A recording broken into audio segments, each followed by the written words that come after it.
بسم اللہ الرحمن الرحیم۔ شیطان کبھی انسان کو کسی گناہ کے کام میں لگاتا ہے اور کبھی نیکی کے کام سے اس کو روک دیتا ہے۔ گناہ کے کام میں لگا کر اس کے اعمال نامے میں برے اعمال لکھے جاتے ہیں، یہ بھی اس کی بربادی ہے، تباہی ہے، خسارہ ہے، اور نیکی کے کام سے روک کر اس کو اجر سے، ثواب سے محروم کر دیتا ہے۔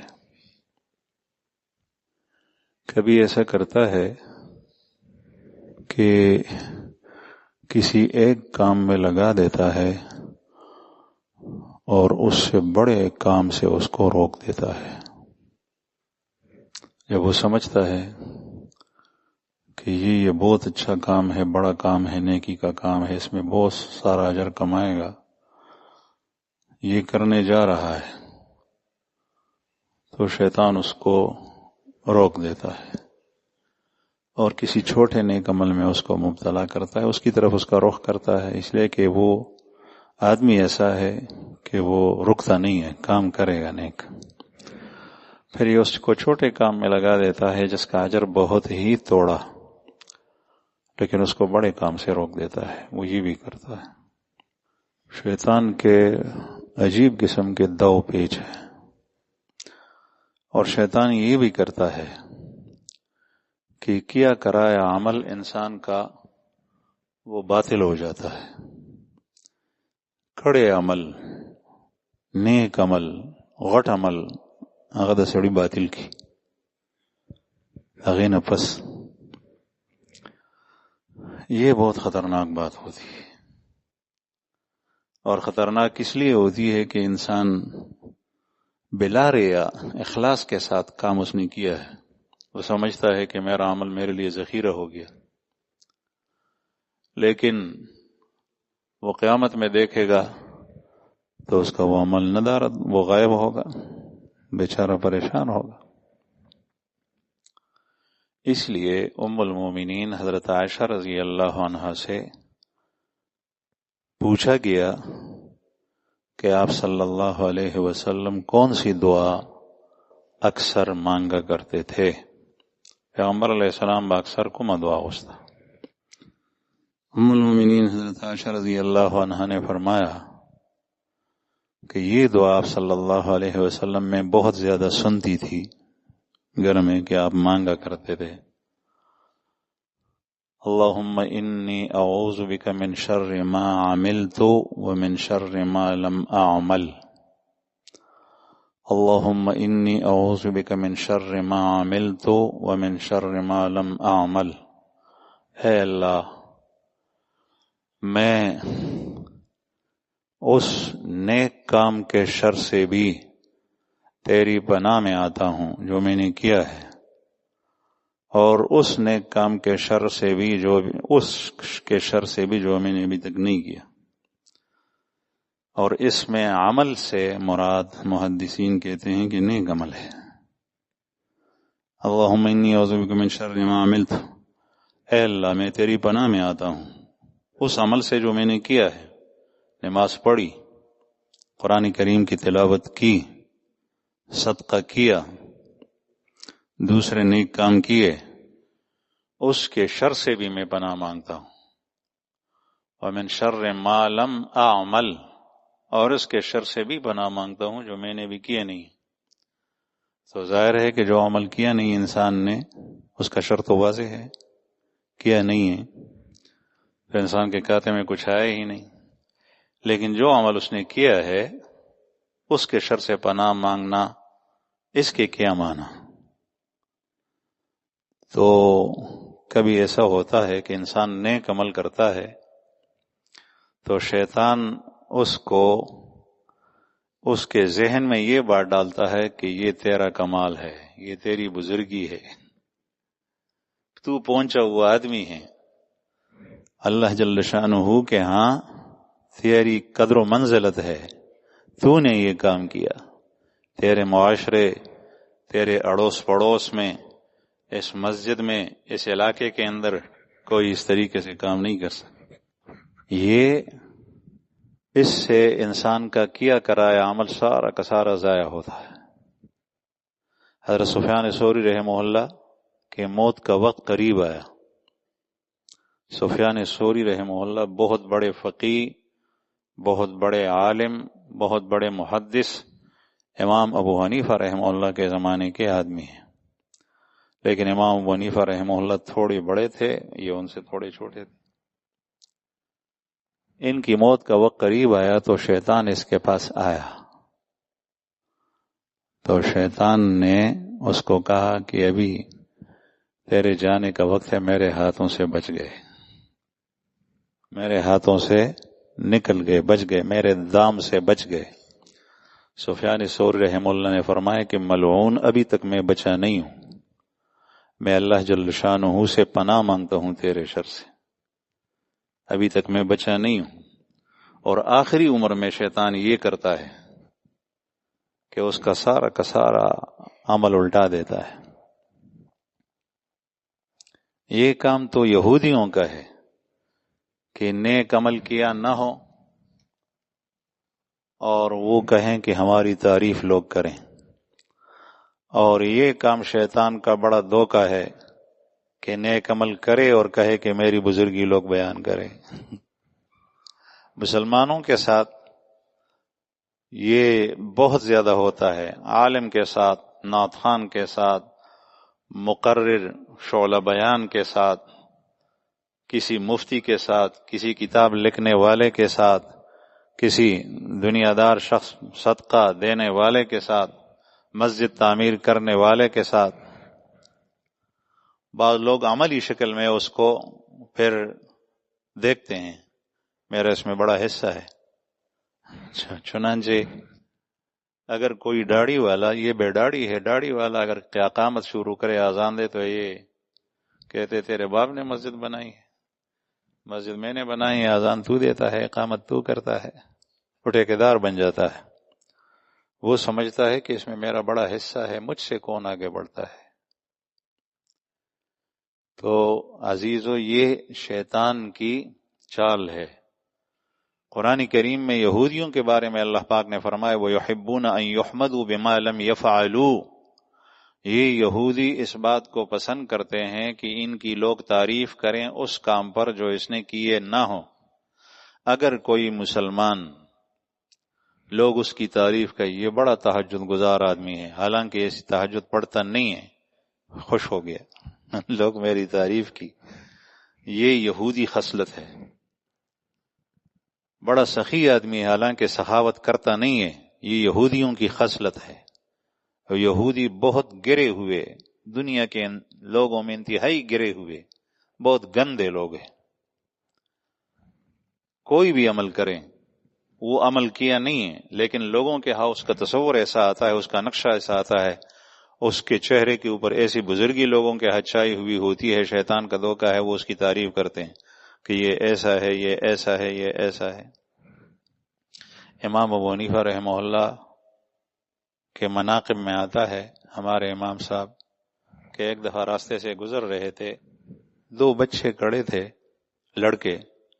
جب آپ گزر گئے تو ایک لڑکے نے دوسرے سے کہا یہ جو شخص جا رہا ہے یہ پوری رات نفل پڑھتا ہے، سوتا نہیں ہے.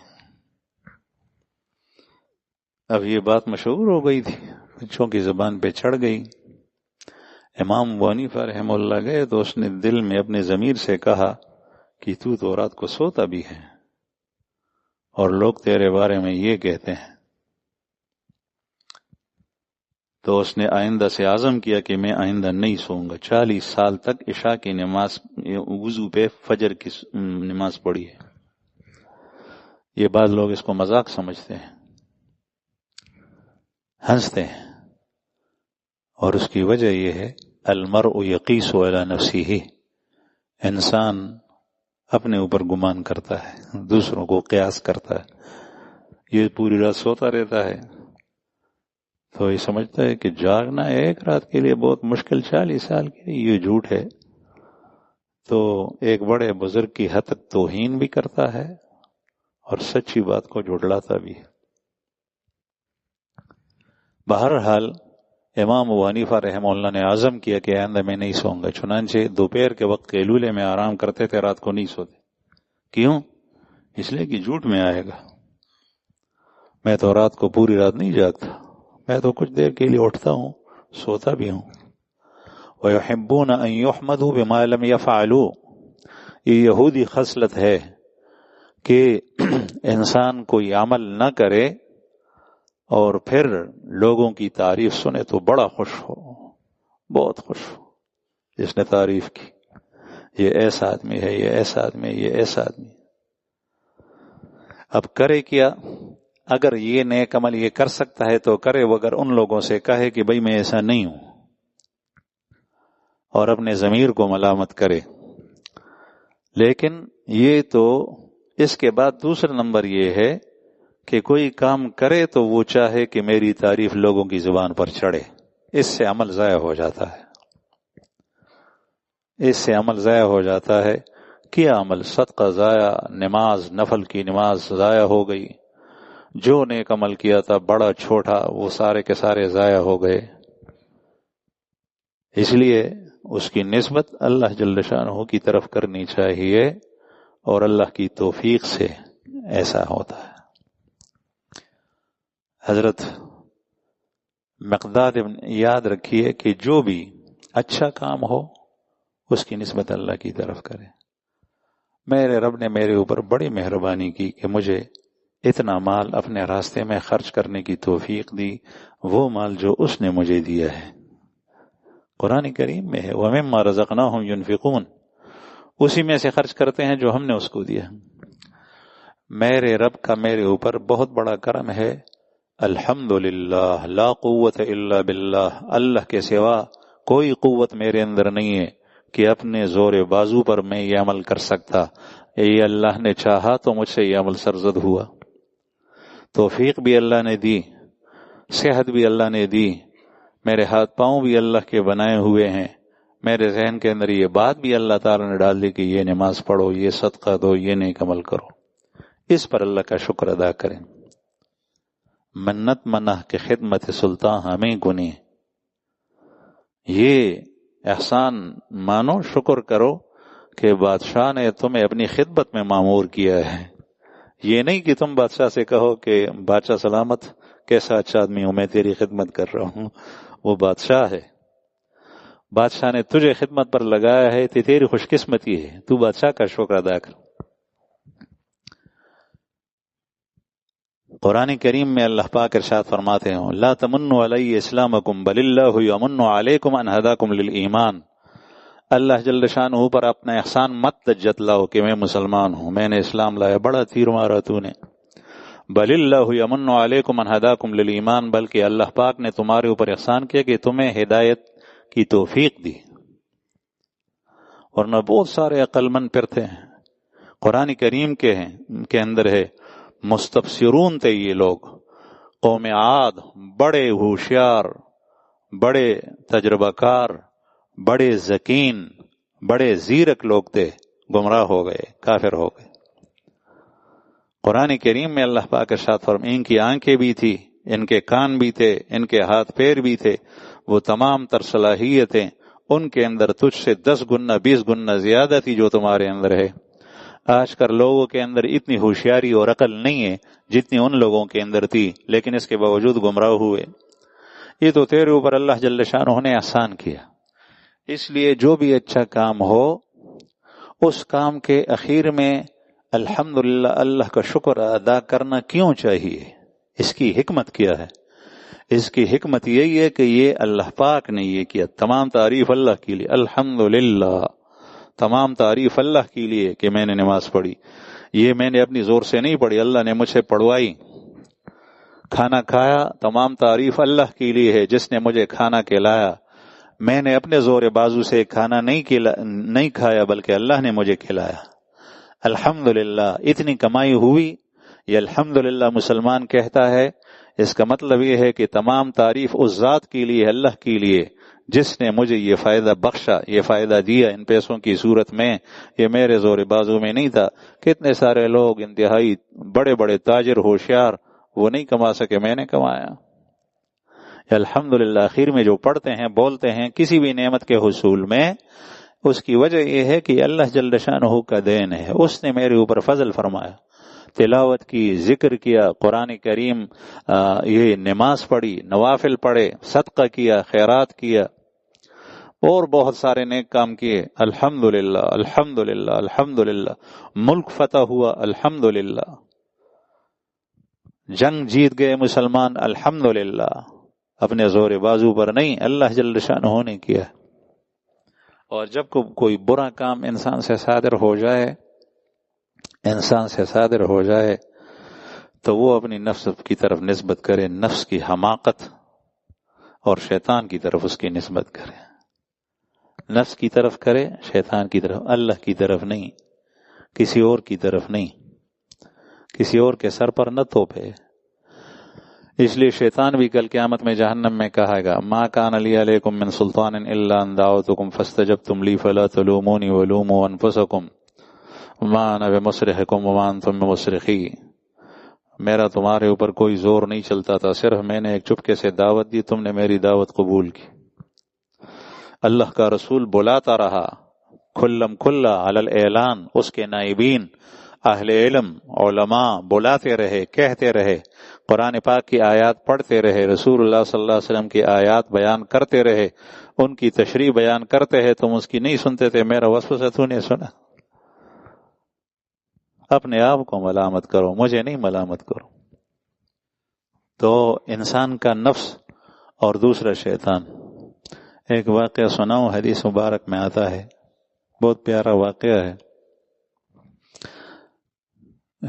حضرت مقداد ابن اسود رضی اللہ عنہ، جو مقداد ابن عمر سے بھی موسوم ہے، وہ فرماتے ہیں کہ ہم 3 ساتھی آئے، ایک میں تھا، 2 میرے ساتھ اور ساتھی تھے۔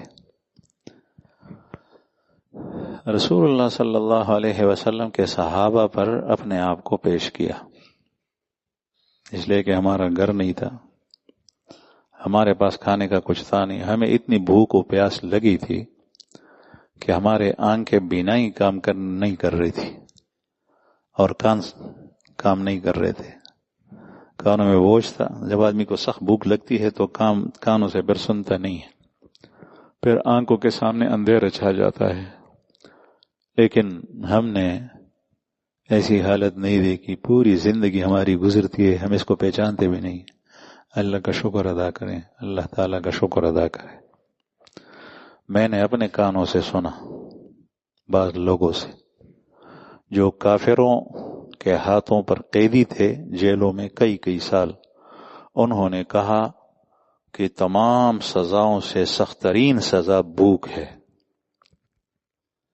کہ آدمی کو بھوکا رہنے دی جائے۔ جیلوں میں بھوکا رکھا گیا تو بعض ساتھی ایسے تھے جنہوں نے پیشاب تک پیا پیاس کی وجہ سے، اور بعض ایسے تھے کہ دوسروں پر چک لگانے کی کوشش کرتے کہ ہم اپنا چمڑا یا دوسروں کا چمڑا گوشت کھائیں، اس لیے کہ وہ مسلسل آدمی سزا میں ہوتا ہے، مسلسل رات اور دن، اندر سے انسان کا جسم سارا کا سارا ایک دوسرے کے ساتھ جا ملتا ہے، کھاتا ہے، بعض آزاد دوسرے بعض آزاد۔ صحابہ کرام پر بھوک اور پیاس کی حالتیں گزری ہیں، ہم نے نہیں دیکھی، اس لیے ہمارا دماغ کو نشہ چڑھ گیا ہے، ہم اللہ جل شانہ کی نعمتوں کی قدردانی نہیں کرتے، ہم اپنی زور بازو کی طرف ہمارا توجہ جاتا ہے، جس طریقے سے میں نے پہلے عرض کیا۔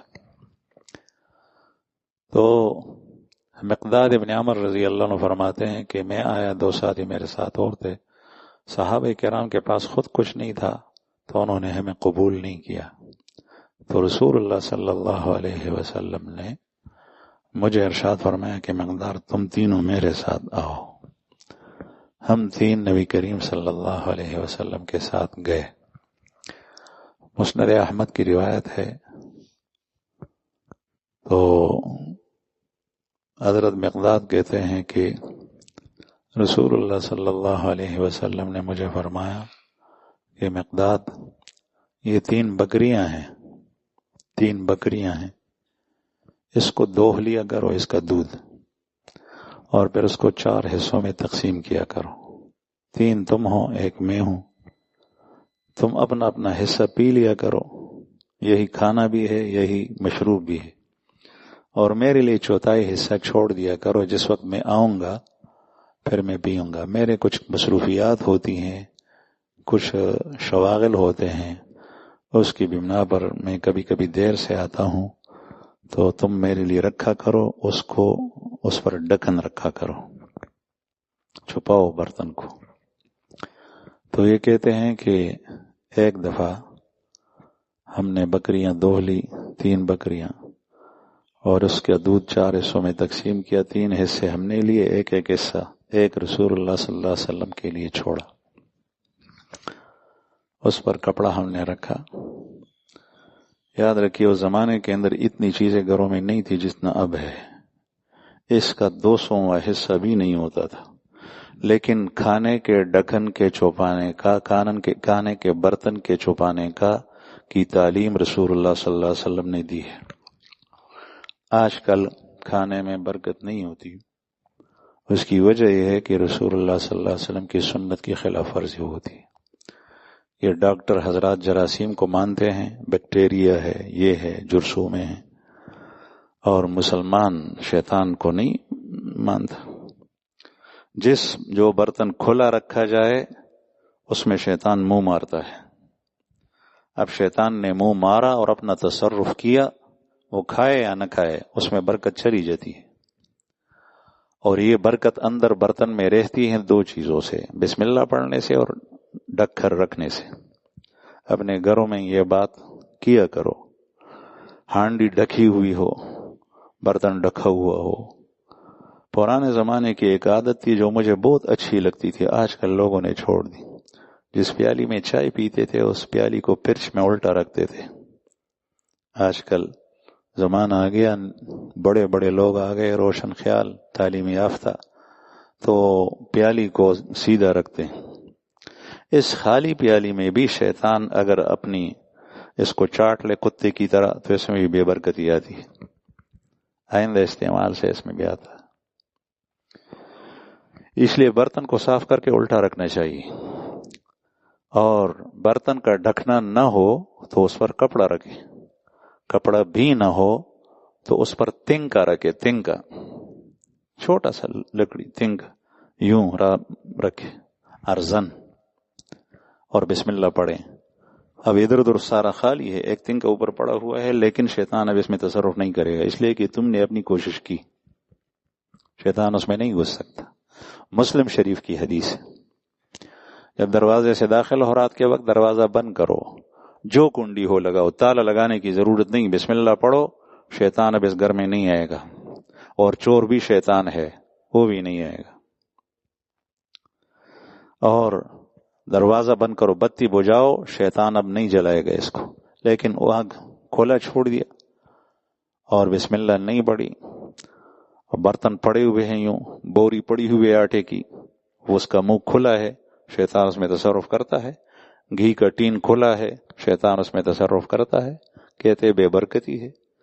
اور گناہ اگر ہو تو وہ الگ بات ہے، اور کچھ بھی نہ ہو، صرف اتنا ہو تو بے برکتی آئے گی۔ آپ صلی اللہ علیہ وسلم تشریف فرما دے، کھانے پہ 6 ساتھی تھے آپ صلی اللہ علیہ وسلم کے ساتھ، کھانا رکھا ہوا تھا، ایک اعرابی آیا بہت بھوکا، اور جیسے ہی پہنچا تو بسم اللہ پڑھے بغیر اس نے ہاتھ ڈال دیا، آپ صلی اللہ علیہ وسلم کی توجہ نہیں تھی، 2 نوالوں سے سارا کھانا ختم کیا۔ تو نبی کریم صلی اللہ علیہ وسلم نے ارشاد فرمایا کہ یہ کھانا تم سب کے لیے کافی ہو جاتا اگر یہ شخص بسم اللہ پڑھتا۔ اس نے بسم اللہ نہیں پڑھا، بغیر بسم اللہ پڑھے ہوئے ہاتھ آگے بڑھایا، 2 نوالوں میں اس نے اٹھایا، ختم، بے برکتی آ جاتی ہے۔ تو حضرت مقداد ابن عمر کہتے ہیں کہ ہم نے رسول اللہ صلی اللہ علیہ وسلم کے لیے اپنا حصہ رکھا، ہم نے پی لیا۔ کہتے ہیں کہ میں جب لیٹ گیا تو میرے پاس چادر تھی، منہ ڈھانپ لیتا ہوں تو پیر کھلے رہ جاتے ہیں، پیروں پر ڈالتا ہوں تو چہرہ کھلا رہتا ہے، لیٹا ہوا ہوں، لیکن بھوک زیادہ تھی، اپنے حصے پر میں نے گزارا، میرا نہیں ہوا، تو میرے دل میں شیطان نے خیال ڈال دیا کہ رسول اللہ صلی اللہ علیہ وسلم کا حصہ بھی پی لے۔ وہ خود فرماتے ہیں میرے دل میں شیطان نے ڈال دیا کہ رسول اللہ صلی اللہ علیہ وسلم کا حصہ بھی پی لے۔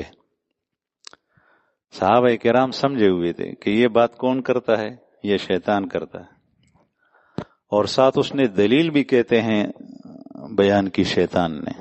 وہ شیطان یوں نہیں آیا تھا سامنے انسان کی شکل میں، وسوسہ اس نے ڈالا۔ ان کو پتا تھا کہ یہ سارے کے سارے کام شیطان کرتا ہے۔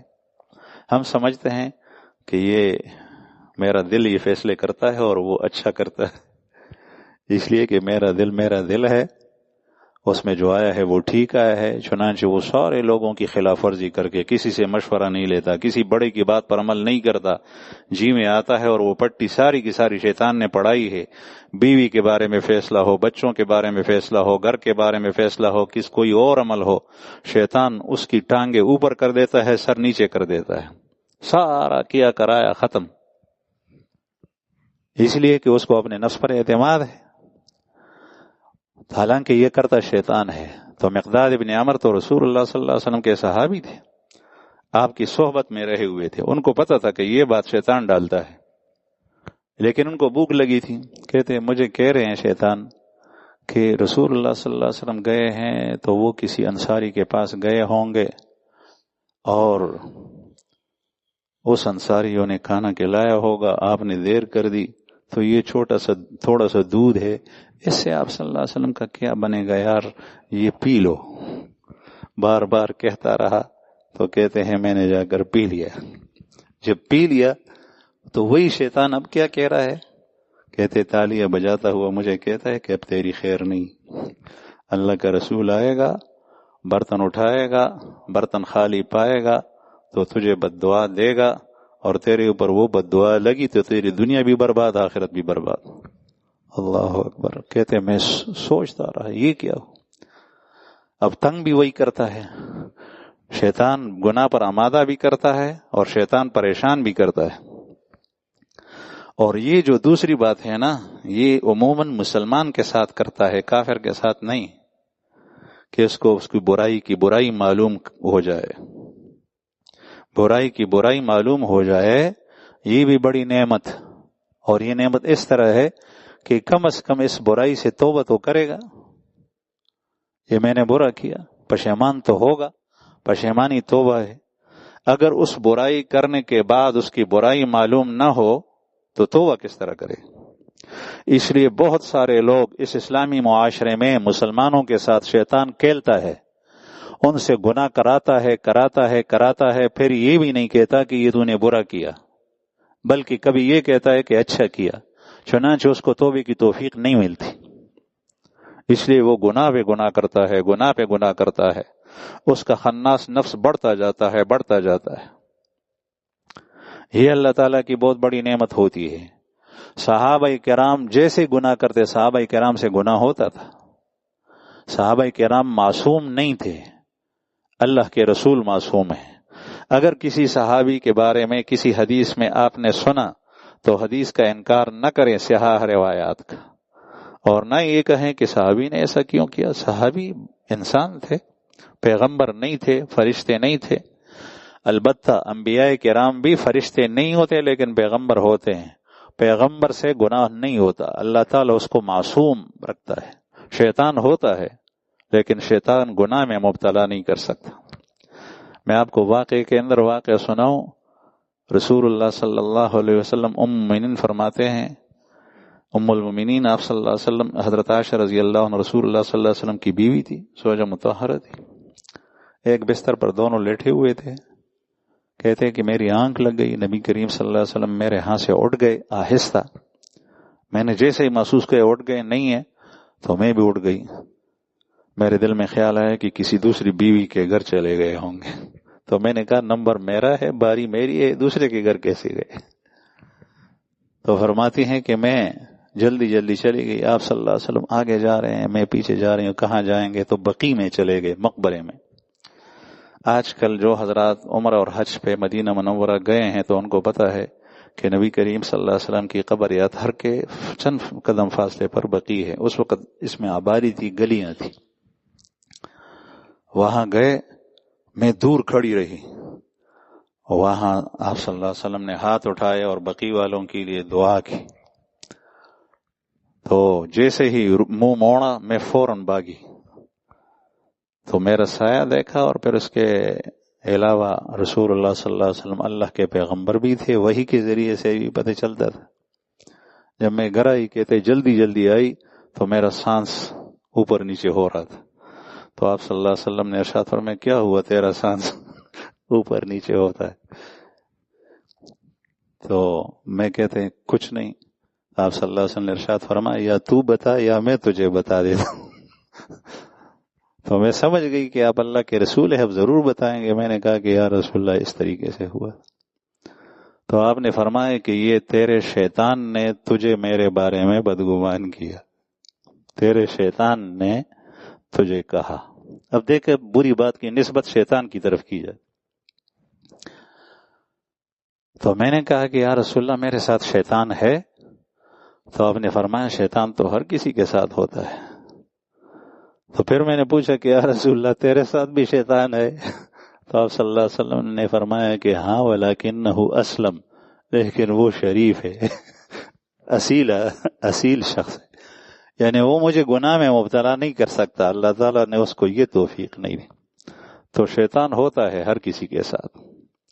صحابہ کرام کے ساتھ بھی شیطان ہوتا ہے، لیکن صحابہ کی خاصیت یہ ہے کہ کسی چھوٹے گناہ پر مصر نہیں ہوئے، مسلسل انہوں نے نہیں کیا، اور بڑا گناہ کرتے ہی فوراً پشیمان ہوئے اور تو بتائب ہوئے. یہ اللہ کی بڑی نعمت ہے کہ گناہ کرنے کے بعد احساس ہو جائے کہ میں نے برا کیا، یہ کس گن میں مبتلا ہوا، یا اللہ میری توبہ، وضو کرے 2 رکعت صلاۃ توبہ پڑھے، اللہ تعالیٰ سے معافی مانگے.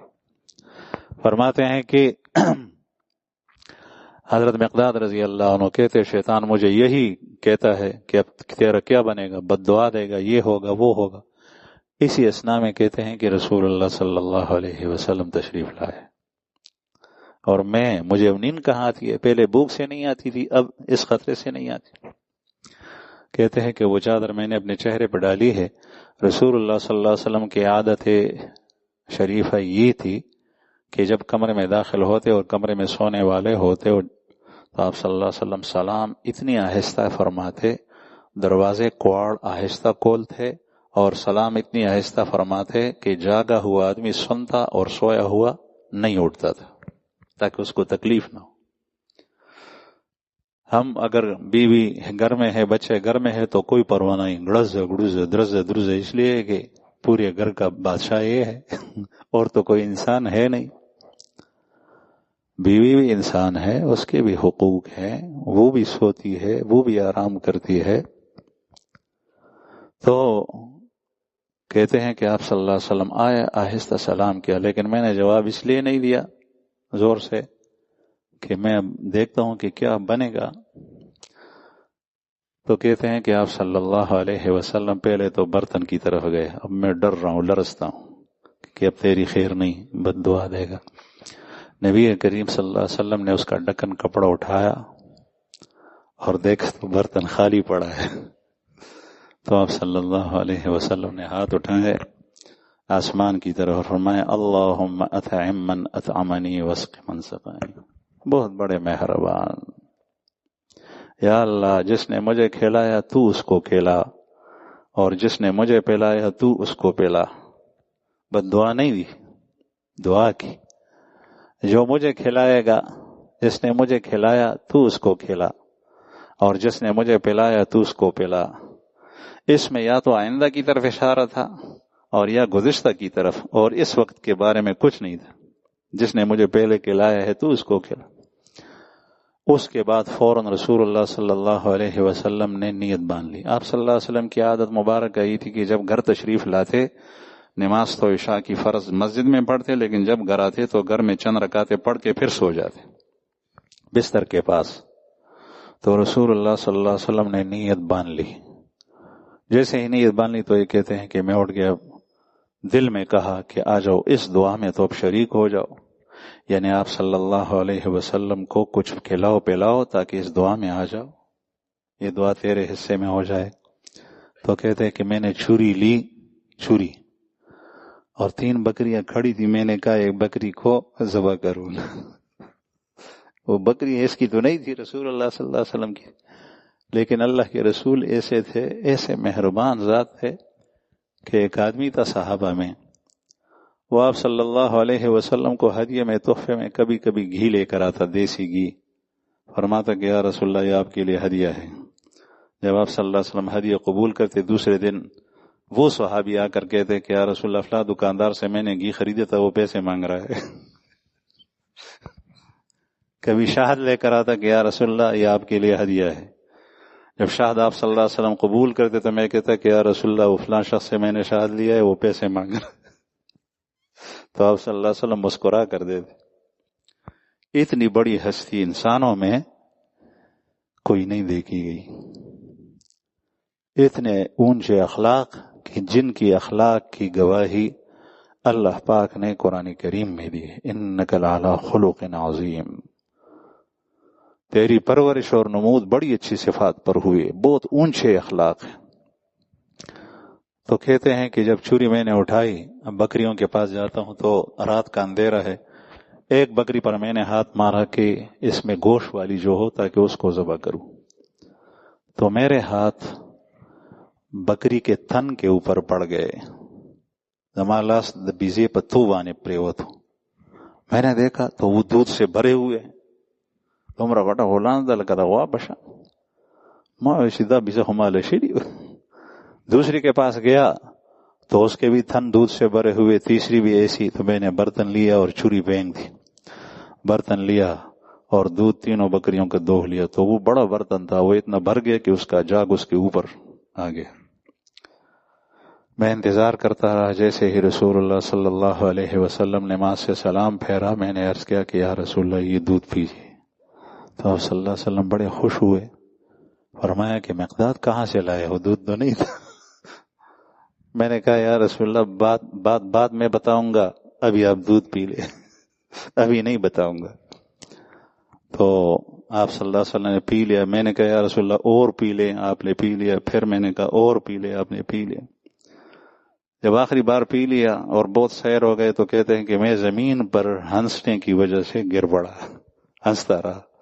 تو مجھے فرماتے ہیں کہ مقداد کیا ہوا، سورانے دے جو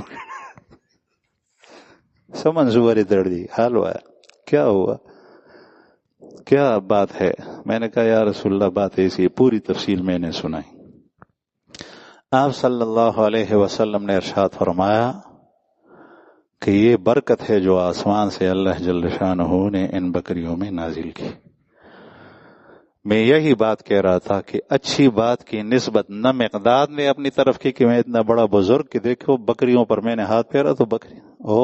آج کل اگر ہمارے کسی جملے سے کسی پر اثر ہو تو اپنی ذات کی طرف خیال جاتا ہے، ساری عمل اکارت ہو جائے گی، ساری عمل ضائع. اللہ پاک بچائے ہمیں، اللہ پاک بچائے. اللہ جل شانہ ہمارے اعمال کو ضائع نہ کرے. لیکن ہر عمل کے بعد الحمدللہ کی تعلیم، رسول اللہ صلی اللہ علیہ وسلم کی سنت. اس لیے بعض لوگ الحمدللہ کہتے ہیں لیکن دل میں نسبت اپنی طرف کرتے ہیں، الحمدللہ کہ میں نے یہ کام کیا. حالانکہ الحمدللہ کا مطلب یہ ہے کہ تمام تر تعریف اور شکر اللہ کا ہے جس نے مجھ سے یہ کام لیا. تمام حمد و ثنا اللہ کے لیے ہے جس نے مجھے کھلایا. تمام حمد و ثنا اللہ کے لیے ہے جس نے مجھے نماز کی توفیق عطا فرمائی. تمام تعریف اس اللہ کے لیے ہے جس نے اپنے دیے ہوئے مال میں سے مجھے اپنے نام اور اپنے راستے میں لگانے کی توفیق دی اور میں نے خرچ کیا. یہ الحمدللہ کا مطلب یہ ہے. الحمدللہ کا مطلب یہ نہیں ہے کہ میں نے، ہم پڑھتے الحمدللہ ہے لیکن عربی سے ناواقفیت کی بنا پر جب کوئی کہے کہ تو نے یہ کام کیا ماشاءاللہ بڑا اچھا، تو یہ کہتے ہیں الحمدللہ، اور اس کا مطلب یہ ہوتا ہے کہ ہاں الحمدللہ. وہ حمد در حقیقت اپنی تعریف بیان کرتا. اس وقت یہ کرنا چاہیے کہ نہیں، یہ اللہ جل شانہ نے کیا ہے اور تمام تعریف اللہ کے لیے. اس لیے شیطان کا میں یہی کہہ رہا تھا کہ نیک عمل نہ کیا ہو اور تعریف کا متقاضی ہو کہ میری تعریف ہو جائے، یہ یہودیوں کی خصلت ہے. وَيُحِبُّونَ أَن يُحْمَدُوا بِمَا لَمْ يَفْعَلُوا. نیک عمل نہیں کیا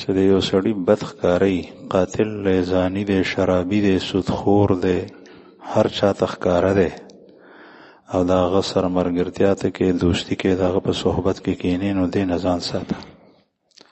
او د کوم سړي په باره کې چې تا ته واضحه پته ني نو هغه باره کې بدګماني مه کو. هغه سره که ستا واسطه راغله نو بیا به راغلي وي. د هغه خبرې مطلب که شوي وي د هغې مطلب دا دی بد صحبت نه ځان ساتل چې د یو کس په باره کې یقیني دا معلومي ټول خلک هغه ته قاتل وی، زانی وی، شرابي وی، کبابي وی، معاشره کې داسې خلک شته او د هغه سره بیا ته دوستي او تعلق ساتي، د هغه په مجلس کې کښېنې نو د هغې نه ځان ساته لکه چې خامخا دا اثر کوي.